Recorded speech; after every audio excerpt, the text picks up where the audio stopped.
Il y a deux façons de regarder les résultats d'Apple ce trimestre. La première façon, c'est de lire les chiffres. Et les chiffres sont objectivement remarquables. Le chiffre d'affaires du trimestre de mars 2026 a atteint 57 milliards de dollars en hausse de 22% sur un an.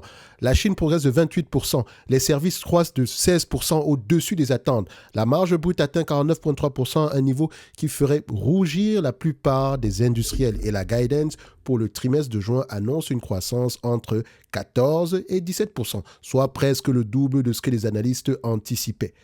Si tu t'arrêtes là, tu conclus, et ça c'est normal, que Apple se porte très bien. Le cycle iPhone 17 est solide et la machine continue de tourner. C'est tout à fait normal. Mais il y a une deuxième façon de regarder ces résultats. Et elle commence par une question différente. Est-ce qu'on parle encore du même Apple? Pour répondre à ça, il faut remonter un peu en arrière. Quand Tim Cook a pris la tête d'Apple en 2011, l'entreprise venait de vivre l'ère Jobs, donc Steve Jobs, donc une ère de création pure. iPhone, iPad, App Store, donc des produits qui n'existaient pas et qui ont redéfini ici des marchés entiers. Cook a hérité de cet écosystème et a fait quelque chose de différent, mais tout aussi brillant à sa façon, bien sûr. Il a optimisé. C'était son travail. Il a optimisé. Pour ceux qui savent, Tim Cook, c'est quelqu'un qui a travaillé à peu près dans la logistique, etc. Donc, il est venu pour optimiser les choses. Il a rationalisé la chaîne d'approvisionnement, discipliné l'allocation du capital et surtout, il a compris avant presque tout le monde que la vraie mine d'or d'Apple n'était pas le hardware. C'était la base installée. Apple n'a pas besoin de vendre plus d'iPhone. Ils ont besoin d'avoir une base d'installés de plus en plus élevée. That's it, that's all. Donc, 2,5 milliards d'appareils actifs dans le monde, chacun générant des abonnements, des achats d'applications, des commissions sur transactions, des revenus publicitaires. Les services Apple qui n'existaient pas, mais qui n'existaient presque pas comme une ligne de revenus distincte il y a 10 ans, pèsent aujourd'hui des dizaines de milliards de dollars par an avec une marge de 76,7%. Tim Cook a transformé Apple en machine à monétiser une base client captive. C'est une réussite stratégique considérable. Et je fais partie de ceux qui ne considéraient pas ici Tim Cook comme étant un bon gestionnaire à une époque, quand je détenais encore des actions Apple, justement parce que je regardais, ouais, mais il n'innove pas, etc. Ce n'est pas le rôle d'Apple. Et j'ai même compris trop tard qu'en fait, Apple, ils n'ont pas besoin d'innover. Ils ont juste besoin de suivre le mouvement, mais de maximiser, tout en maximisant ici comment on appelle ça, cette arrivée tardive dans de nouveaux segments ici, avec sa base installée, qui lui est fidèle, qui est captive. C'est ça la clé. Parce qu'ils n'ont rien fait avec les écouteurs, ils n'ont pas réinventé les écouteurs, etc. Mais ils sont leaders sur ce segment-là, les écouteurs premium, Apple, alors qu'ils sont arrivés après tout le monde. Mais cette stratégie avait une logique interne bien précise. Donc la stratégie précédente, quand Tim Cook était là, elle avait une logique bien précise. Extraire de la valeur d'un écosystème existant plutôt que de créer de nouveaux marchés. Et pendant des années, Apple a signalé cette discipline, enfin pas signalé, mais Apple a signalé cette discipline en maintenant ce qu'on appelait la cible net cash neutral. Donc, à savoir l'engagement de redistribuer aux actionnaires tout le cash généré au-delà du strict nécessaire, plutôt que de l'accumuler pour des investissements stratégiques majeurs. Donc ici, tout le free cash flow, soit rachat d'actions, soit versement de dividendes. Très peu d'acquisitions pour Apple. Ça, c'était avant, selon leur stratégie net cash neutral. Ce trimestre, Apple a abandonné cette cible. Et c'est très important de lire cela, de l'identifier. Ça veut dire quelque chose de bien précis. Donc, en apparence, c'est un détail comptable. En réalité, c'est un signal stratégique majeur. Quand une entreprise aussi disciplinée qu'Apple décide de conserver plus de flexibilité capitalistique, ça veut dire qu'elle anticipe des besoins d'investissement qu'elle ne peut pas encore quantifier précisément. Et dans le contexte actuel, ces besoins ont un nom, l'intelligence artificielle. Et c'est là qu'arrive le deuxième signal, encore plus fort que le premier. Et il s'appelle John Ternus, qui va remplacer Tim Cook à la tête d'Apple. Ternus, c'est l'homme derrière le Apple Silicon, donc les puces M1. Donc la transition vers les processeurs maison qui a transformé la compétitivité des Mac et préfigure ce qu'Apple veut faire avec les appareils mobiles. C'est un ingénieur produit, pas un optimisateur financier. Ce choix n'est pas anodin. Attention, quand un conseil d'administration choisit le profil de son prochain CEO, il dit quelque chose sur ce qu'il pense du prochain chantier de l'entreprise. Et donc, Apple dit, à travers ce choix, que le prochain chapitre sera celui de la création de produits, pas de l'optimisation de l'existant. Et ça, ce n'est que mon avis, hein. C'est ma lecture des choses. Je peux me tromper, je me réserve d'ailleurs le droit de le faire. Donc, foldable, donc téléphone pliable, etc., IA embarqué, spatial computing, santé. Donc, le pipeline décrit dans les documents de l'entreprise est celui d'une entreprise qui veut recréer des catégories, pas seulement vendre des produits mis à jour. L'intégration de Google Gemini, de Gemini, de Google ici, d'Alphabet, comme assistant IA positionne Apple différemment de ce qu'elle a toujours été, à savoir une entreprise qui construisait tout elle-même, jalousement. Donc ce partenariat suggère une urgence, une reconnaissance que la course à l'IA, donc il faut dire ici que Apple, en faisant partenariat avec Google, je reconnais qu'elle est en retard. Donc elle reconnaît également ici que dans la course à l'IA, la vitesse compte autant que le contrôle. OK? Donc oui, présentement, on va aller vers Google Gemini, etc. Mais tous ceux qui connaissent Apple savent que leur but est de tout internaliser. Donc, ils ne vont pas avoir tendance à le faire pendant très longtemps parce que techniquement, ils veulent contrôler toutes leurs données. Bon, je ne sais pas s'ils vont y arriver. C'est une bonne nouvelle pour nous, les actionnaires d'Alphabet ici. Mais pour Apple, on s'entend. Il ne faudrait pas être surpris si un jour Apple dit « Bon, ok, le partenariat est fini ». Ça ne devrait pas déranger qui que ce soit. Parce que ici, enfin, on ne souhaite pas que ça arrive demain pour les actionnaires d'Alphabet ici, mais c'est un risque à prendre en considération dès aujourd'hui parce que vous connaissez vous-même avec quel type d'entreprise vous faites affaire. Et Apple est une entreprise très particulière parce que son but est d'internaliser tout, sans exception. Ok, je pense que même avec Qualcomm, il y a des... Soit ça a déjà été fait ou bien ça va être fait, mais dans tous les cas de figure, ça c'est un autre sujet. Donc, maintenant, et les foldables dans tout ça. Si Apple lance un iPhone pliable, elle ne lance pas simplement un nouveau produit, elle crée une nouvelle gamme de prix, avec des prix de vente moyens significativement plus élevés, ce qui aurait un effet direct sur les marges produits déjà en expansion de 38,7% ce trimestre-ci. Moi, je ne sais pas si ça sera un foldable ou quoi que ce soit, mais les rumeurs, etc., ce genre de choses-là, on en parle de plus en plus. C'est un élément comme un autre. OK? Alors, voilà où on en est. Les résultats du trimestre du mois de mars, ici 2026, clôturent brillamment l'ère Cook. Les services performent. L'iPhone 17 surprend à la hausse. Les marges progressent. C'est le meilleur bilan possible d'une stratégie d'optimisation arrivée à maturité. Mais l'investisseur qui s'arrête à cette lecture rate la vraie question. Ce n'est pas est-ce que Apple performe bien aujourd'hui? La réponse est oui, tout le monde le voit, c'est clair, n'est-ce pas? La vraie question est est-ce que la stratégie qui a produit ces performances est la même que celle qui produira de la valeur dans 5 ans? Est-ce que la stratégie qui a produit les performances, qui a produit les performances passées est la même aujourd'hui ou bien sera la même qui produira de la valeur dans 5 ans? Point d'interrogation. Alors, et pour répondre à ça, il faut faire un travail analytique bien précis, à savoir distinguer ce que le management dit de ce que ses actions révèlent. Est-ce qu'ils ont l'habitude de faire ce qu'ils disent et de dire ce qu'ils font? L'abandon de la cible net cash neutrale, le choix de Ternus, le partenariat Gemini, le pipeline foldable, chacun de ces signaux est une action, pas une déclaration. Et les actions du management sont systématiquement plus informatives que les discours. Okay? C'est exactement ce que le Prompt Premium Top Invest dénommé « Quelle est la stratégie long terme de cette entreprise ?» t'oblige à construire. Il te force à analyser l'historique des décisions sur 5 ans à 10 ans, à évaluer la cohérence entre les paroles et les actes et à développer des scénarios stratégiques avec des signaux d'alerte bien précis. Appliqué à Apple aujourd'hui, il te permet de ne pas confondre l'excellence des résultats présents avec la clarté et la trajectoire future.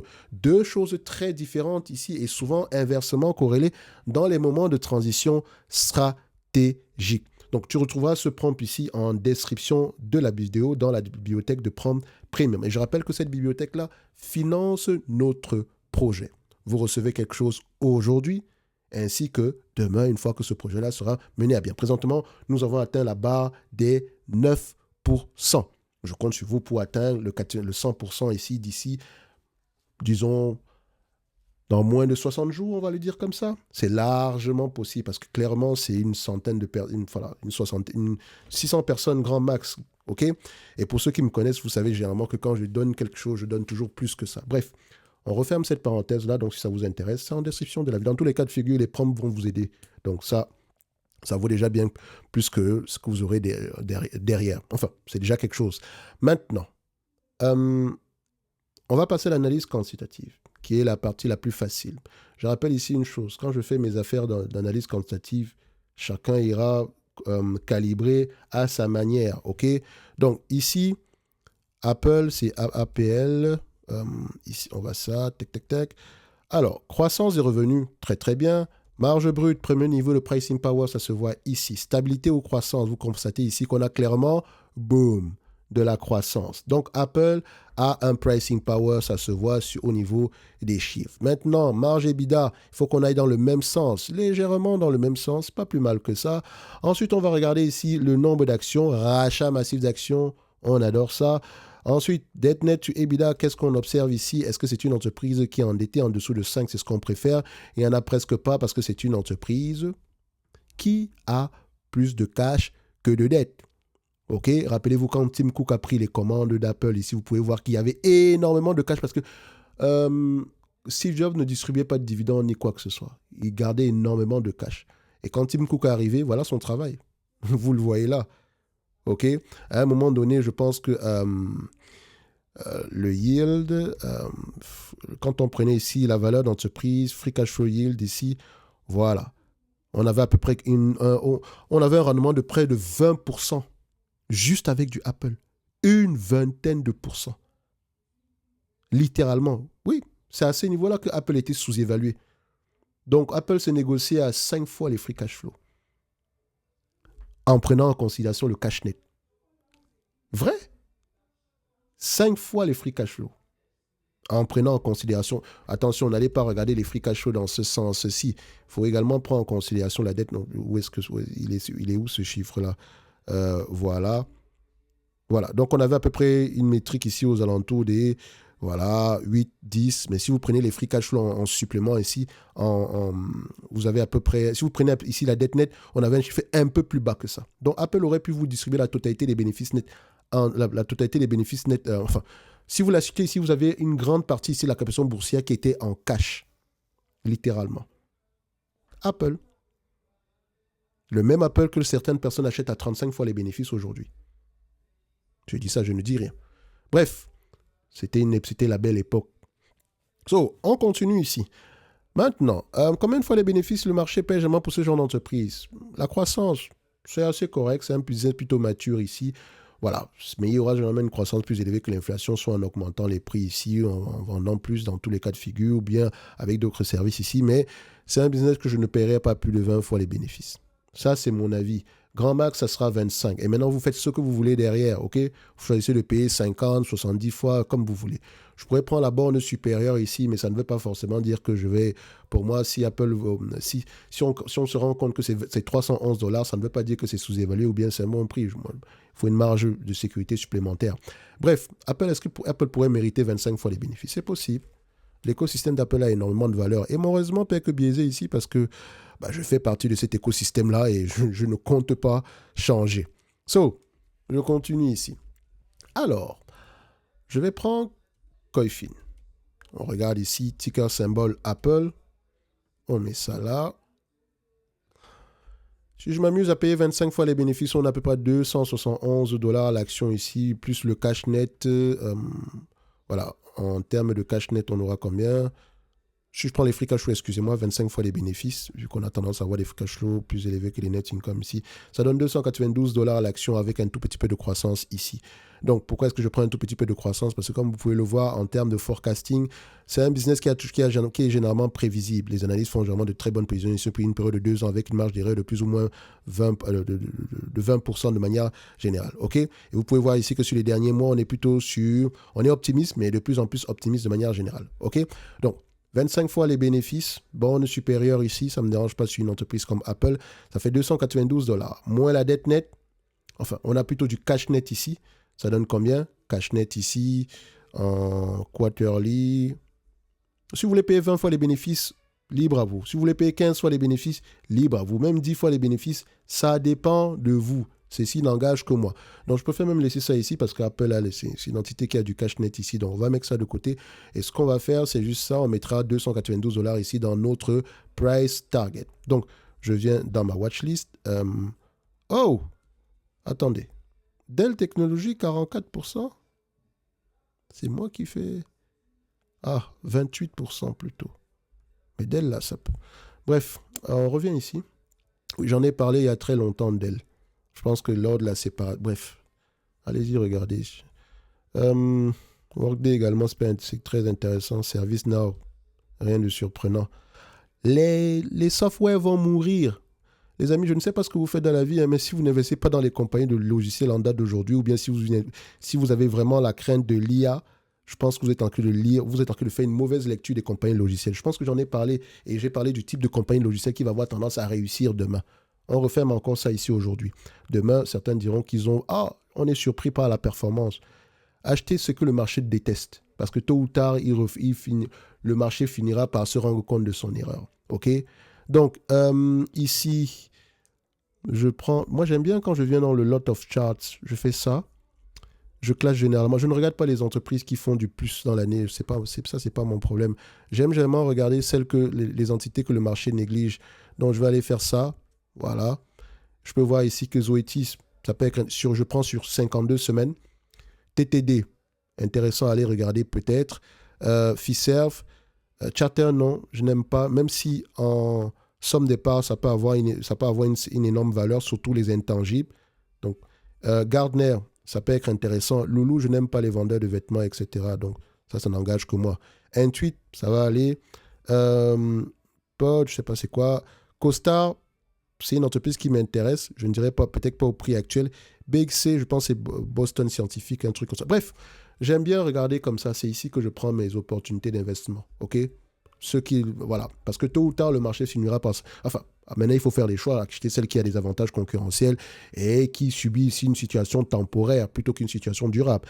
Donc, on était plutôt là pour remettre ici Apple dans la watchlist pour mettre à jour ici mon avis sur Apple. Donc, ce que je vais faire, je viens là, je vais sur Apple directement et notre target price ici, APP, notre target price sur Apple, Apple est quelque part ici. 292 $, la dernière fois c'était 255. 292 $ l'action. Donc, pour moi, ce n'est pas une opportunité d'investissement. Ça, ce n'est que mon avis ici. Maintenant, quantitativement parlant, même, sauf surprise ici, de manière générale, je ne vois pas de marge de sécurité. Mais au prix actuel, je ne pense pas qu'on surpaye. Enfin, c'est un prix à partir duquel il y a de grandes chances qu'on récupère sa somme de départ. OK? Dans un avenir proche. Alors, je pense que ce qu'on peut dire ici sur Apple, tout ce qui concerne le dividende, etc., je vous laisse aller tirer les conclusions vous-même. Si Apple vous distribue la totalité des bénéfices nets en dividende ici, ou bien les free cash flow attendus en dividende, vous avez un rendement de presque 3% ici. Elle distribue 0,35. Il y a de fortes chances que ce dividende-là continue à croître. Point à la ligne.